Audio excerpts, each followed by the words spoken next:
Thank you. Thank you, James Owasi, for playing us some Berio. That was very beautiful. And I wanted to say, you know, James is quite a star in the double bass world, and he came here with his 149-year-old double bass. So this is quite a special moment. And about half an hour ago, we named it Doobie. So it's James and Doobie on the bass. Thank you so much. Thank you all for being here. How are you all doing? This must be the first time in the longest time that you're sitting so close to other people. I can promise you many things, including awkward situations where you're kicking feet, elbows, or hands. You're not quite sure what to do. Let's go with the flow. It's going to be great because this is a really important day. Actually, some of you might think Christmas is an important day because you get gifts, but World Food Day is actually the most important day of the year. We're sitting here in a beautifully decorated space, and we're going to do so much together. And there are people here in the room with us. You are all here in your numbers, the most people I've seen in 2 years. And there are people online joining us. You are also here. I have seen you, not really, but I sense your presence.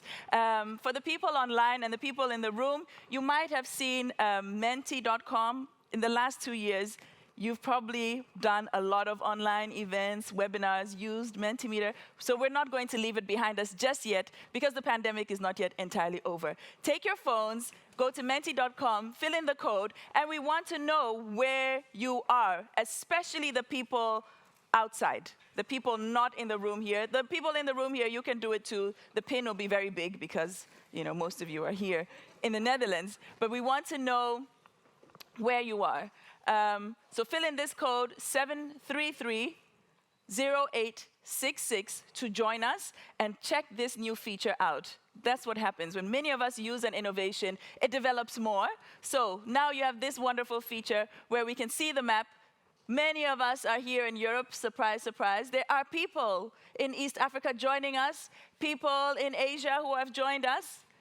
Some people might be in other parts of the world. They might not yet have be completely awake and might not yet have picked up their phones to fill in menti.com. Some people might be joining us from their beds, which is perfectly fine.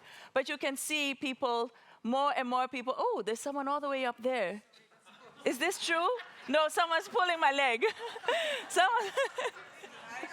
Who is that? The person is in this room, I'm sure. Okay.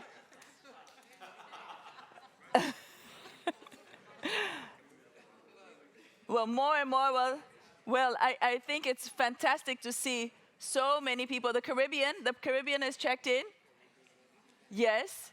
Europe is overrepresented, which is perfectly fine. Africa is probably more represented than is visible on this map, but we know there's this digital divide. We'll talk about that later. But this is wonderful. I love this feature, and I love menti.com, and I love that we can check in this way. We will use your phones more often. This is not permission to make phone calls during the session, of course. We still remember these behaviors, right? We don't make phone calls during sessions. But we have a really wonderful program for you today. So I would like to tell you a little bit about this program.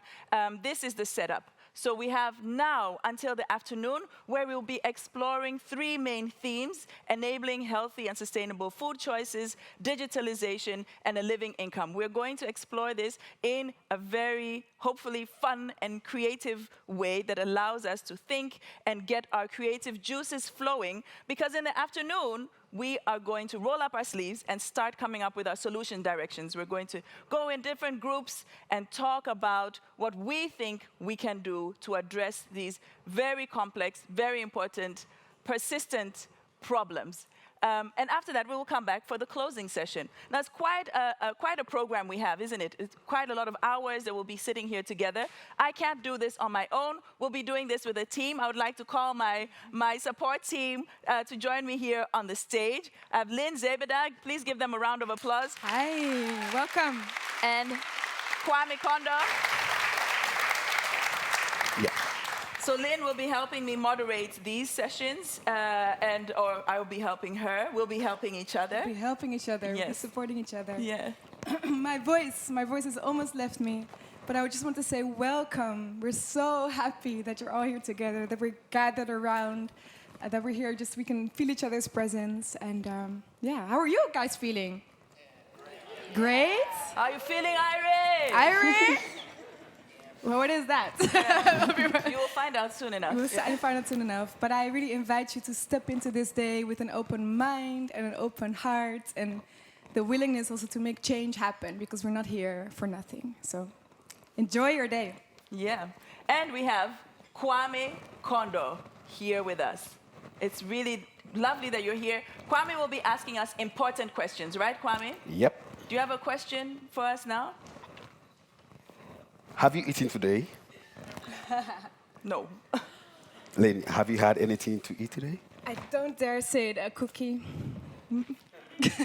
And you, have you had anything to eat today? I don't think so. I can't hear you. Have you had anything to eat today? Oh, yeah.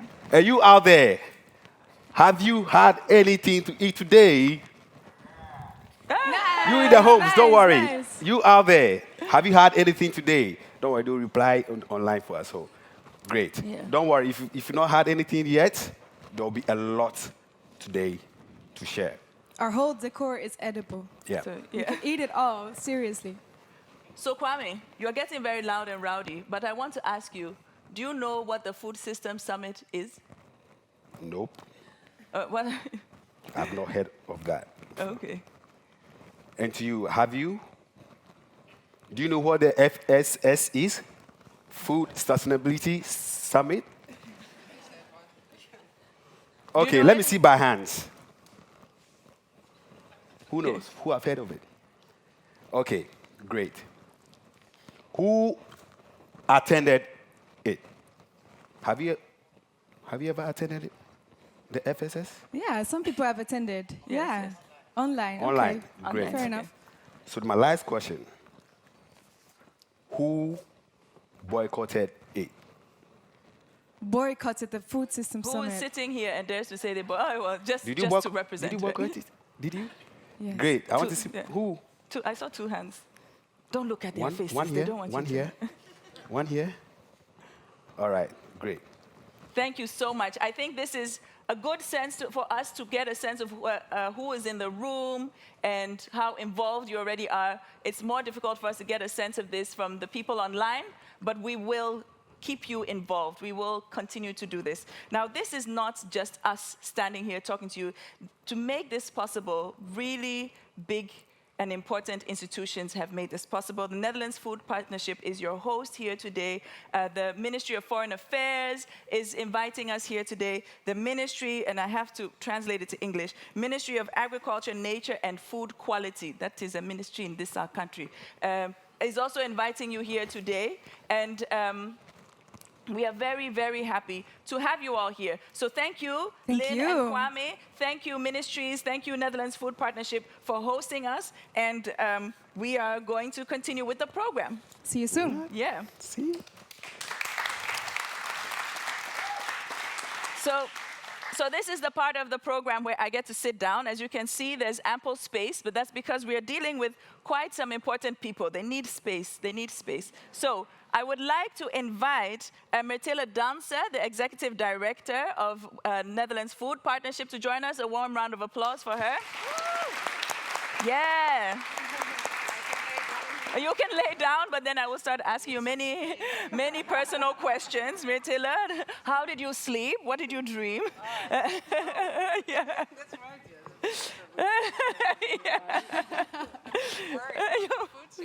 Yeah.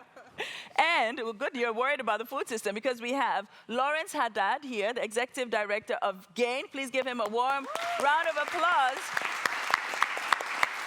Because, you know, Lawrence is quite a food systems rock star, you know. It's a pity he didn't show up with a musical instrument. Lawrence, do you play any musical instruments? A guitar. A guitar? Okay. Oh, okay. James was awesome. Yeah. Great. Well, thank you both for joining us here and for welcoming us, inviting us. Myrtille, can you? Yes, you have your mic, and Lawrence, you have a mic next to you as well in the couch. Oh yeah, you can pick that up. Yeah. All right. So Myrtille, you are our host today. I was wondering, like, can you welcome us and can you tell us a little bit what you hope will be happening? Yeah, well, first of all, welcome here and also in other parts of the world. So good morning, good afternoon. And well, I think that in Latin America, they decided really to stay asleep for now, but they will join us later today. Actually, in Costa Rica, there is a side event happening at the Fresh Market. So we will get like a sneak preview of that later today also. So yes, World Food Day is indeed the most important day of the year. At least it's for us, the Netherlands Food Partnership, and I hope it will become, or it is already for you. And this year especially, it's a very interesting year because the Secretary General of the United Nations called for a food system summit, which happened now in September. So for us, it was logical to put this World Food Day in the light of the food system summit. And we put ourselves the question, and what's next? What came out of this summit and what will come next? What has happened before the Food System Summit is that there was a national dialogue organized here in the Netherlands. This was organized here in this house. So we could not do different, of course, than to say we will organize our event also here. And this was not the only national dialogue. In hundreds of countries, national dialogues were organized. So we put ourselves the question, how good are these plans? How useful are they, and how can we build on them just to get like into action and contribute to the Food System Summit? So these are like important topics that will be touched upon today also. It's not just a sole event. I said to my team, it needs to be logical in time, and we need to look backwards and also very much forward. So the group that we call together here today is actually a the representation of the group that we like to work together with. They are representatives of the private sector, the public sector, civil society organizations, and knowledge institutes. Not only here, but especially also in the Global South. What is it that you can do very well? You know to innovate. What is it that the Netherlands Food Partnership can do? We can help you to accelerate these innovative ideas. We can help you to replicate. We can help you to scale up these ideas in the context of the Global South. But there's also a lot of knowledge here that we can help to share, that we can introduce in the different countries and in the different sectors. So this knowledge can be used also to strengthen the food systems in the Global South. But we also want to learn from the South, because we are not the ones that have the best ideas. There are good ideas all over the world, so we also will bring them here. And we can not do this alone. We need also an institutional environment that helps to scale up innovations, that help to introduce sustainability strategies. And there's where we also can use our convening power as the Netherlands Food Partnership, together with the parties that we work together, to improve these institutional environments, both here in the Netherlands, as well, or especially in the Global South. So this is what is it that we contribute to you, but we want to use today especially to hear you, to help you to get connected to people that you have not met before. So it's really about collaboration and about working together and That's right. connecting and creating. Yeah. So this event is actually an example of what is it that we want to help stimulate more. We cannot do this alone. We need to do this together. And we need to work really in an effective way together, create impact coalitions. Yeah. And there is a lot of partnership being stimulated in the Netherlands. We are very good in that. It's in our DNA. But it doesn't always lead to the successes that we would like to have. Yeah. Well, thank you so much for that, Myrtille.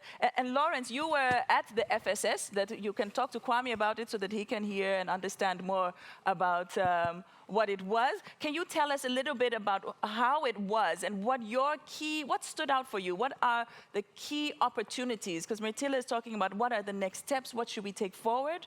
What did you see as key opportunities for breakthrough change, to really change things when you were there? Thanks, Uma, and thanks for Myrtille for inviting me, and thank you for coming. So the summit, Kwame, where are you? The summit was about bringing together all the different groups that in some way or another interact with the food system. Everything from seed health right the way through to soil health, to seed health, to gut health, all the way through. So that means climate people, it means biodiversity people, it means people who care about decent wages and decent living conditions for farm workers, decent work for farmers. It brings together people who care about resilience and fragility, and it brings together people who care about hunger and malnutrition. So that was the genius of the design. Let's do that. That's never been done before. I've been to so many conferences where I talk to the same people that I've been talking to forever. I've never talked to so many, I'm a health and nutrition person and a hunger person. I've never talked to so many climate people in my life. Sometimes I wish I didn't have to talk to so many climate people in my life.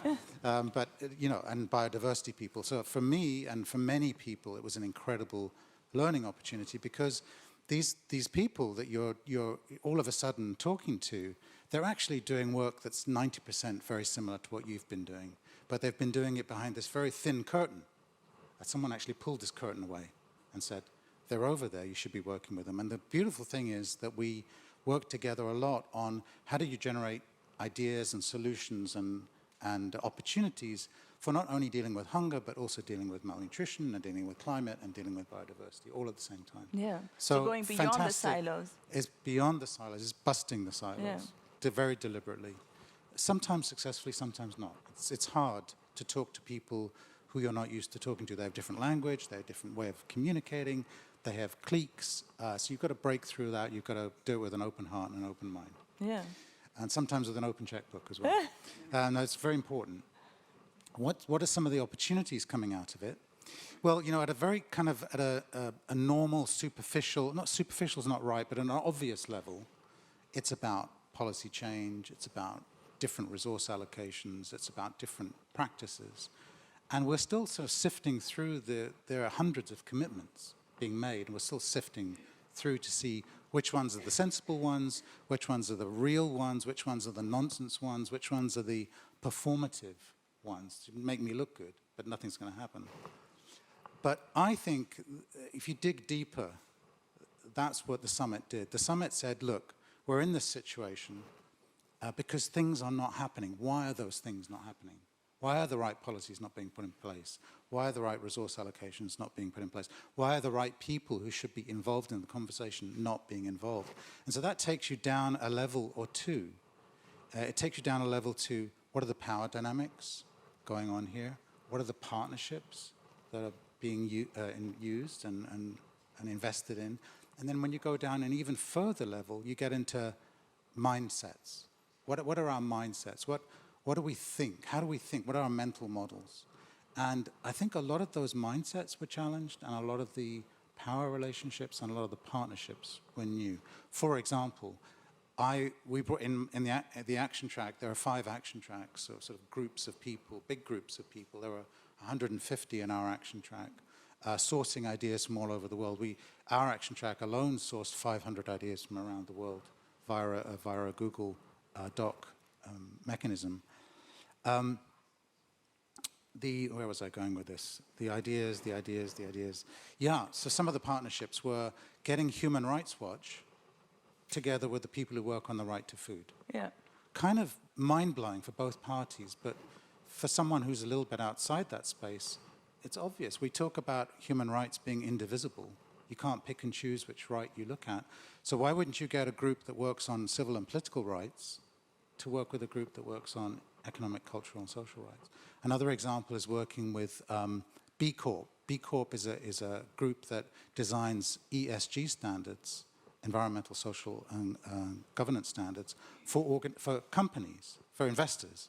So if you're an investor and you want to invest in a company that's doing the right thing, you have these ESG standards to guide you. But they don't really say much about food and nutrition and health. They say a lot about sustainability, but not about health and nutrition. So we brought B Corp together with the health and nutrition experts to begin to build those concerns. And so looking for the new partnerships, looking for the new connections that are actually obvious once the curtains have been drawn away. Yeah. Well, this sounds really very complementary, this idea of an ecosystem in which we're working in, where everything is obviously, or hasn't been obviously connected, but now people are stretching, making commitments, connecting beyond their sectors, beyond their cliques, searching for impactful solutions. And this is what we hope to be doing here as well, that we will also reach across the aisle, reach across your sector, connect and think creatively, because it requires quite a lot of creativity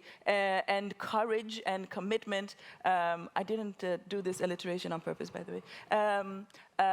To really do this. But I wonder, you know, we're sitting here, the ministries are involved, they're listening to you. What do you think the next steps are? This is a question to both of you before we round this segment off. What do you think needs to happen? This will also help us as we go into our challenge groups. What do you think needs to happen? Myrtille, you can go first. Yeah, well, if I can start here in this context, I mean, we're in the middle of the negotiations still for the next governmental plan, and I think that there's a lot of interesting information available to be included in the plans of the government related to making our food system more sustainable. But also and especially our connections to the international markets and to the global south, and how we can contribute there to make things more resilient, more environmental friendly, more sustainable. So that is one thing, and I think that, yeah, as I said already before, I mean, there are the national dialogue documents, the national tracks. I think that there is like an interesting piece of information available in many countries that can be used for guidance of what is needed in that context. So we can connect to that and say, like, okay, how can we help these parties to get to these targets? Yeah. And so I think that that is one of the first Really steps that we would supporting and like to work on. facilitating, Yeah, yeah. but it has to come like from what has been defined in that specific context, and Yeah. not like what we think that is needed there, but really connect to that. So, Yeah. and I think that the Food System Summit helped there very much, like to have at least good information that can be further improved, Yeah. but at least can be connected to. Yeah, so connecting and collaborating on equal footing to really facilitate this change. Yeah. And Lawrence, what do you think is an important next step? Thanks. But I think there are three things that come to mind, and very much in the spirit of the Dutch Diamond. So the first thing is countries, so many countries, I think 150, I lost track of how many countries, developed a national and subnational pathways to food system transformation. This is where we are, this is where we want to be. That's a result of their dialogues, hundreds of thousands of people engaging in those dialogues. Now, some of the pathways are pretty sketchy, and some of them are really good and very detailed. So they're all in different stages of development. But I think the Dutch government really needs to sort of say these are really important, these pathways, and what can we do to support them? In fact, not just the government, but all of us. What can we do to support these pathways, and how can we help them be developed? Because there is no blueprint. There's hundreds of blueprints, right? And those blueprints will change over time. But that's the first thing. So support those national pathways, because they're the first time they've had food system pathways.